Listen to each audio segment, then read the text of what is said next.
Hey gamer, today we are taking a look at Gear Club Stradale by Eden Games, and this looks like their only game in Apple Arcade at the moment. It's currently holding a 4.1 rating and has a whopping 3.3 gigabyte file size.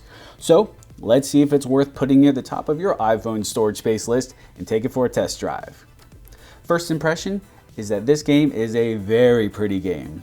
You look at your current selected car in front of a mansion that I assume is yours, and when you want to tune up your car, you don't take it to the garage, you take it to the villa. But if you've played any sort of racing sim before, you're going to feel right at home here. They start you off with an Alfa Romaro and a Porche or a Por-sha, depending on where you're from, so you get to drive real cars, not made up generic cars, if that sort of thing is important to you. I got a little spun around when I first went to the race select screen. Instead of clicking on the box with the little gold flag trying to catch my attention to go through the tutorial, I clicked on the giant box that took me straight to the Grand Prix races, so I jumped in head first. I'm a lover of all type of racing games. Growing up, I loved the arcade style of Ridge Racer, and I'm also drawn to racing sims like Gran Turismo with its precision and fine-tuning minutia.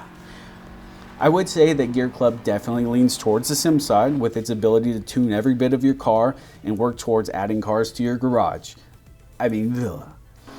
Though once you're on the track, the game can at times feel slightly arcadey, being more forgiving when taking turns. And I didn't see much rubber banding with the other AI cars. When I got left behind in those early races, I got left behind. I never saw those guys again.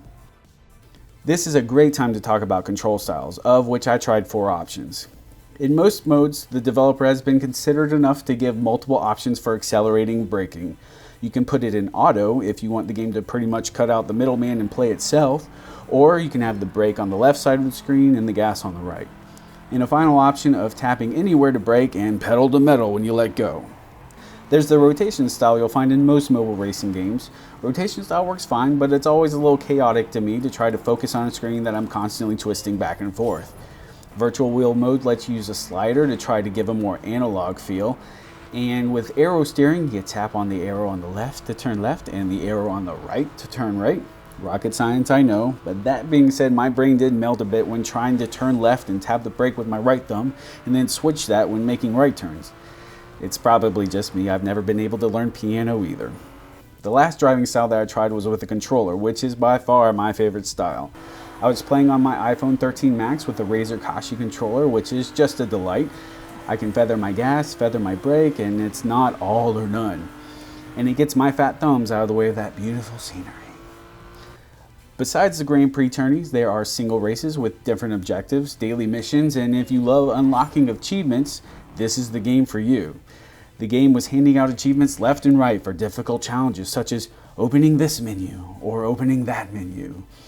I see things like this a lot in Apple Arcade games where they remove the freemium and play-to-win aspects, but they still insist on luring you back with daily little endorphin kicks.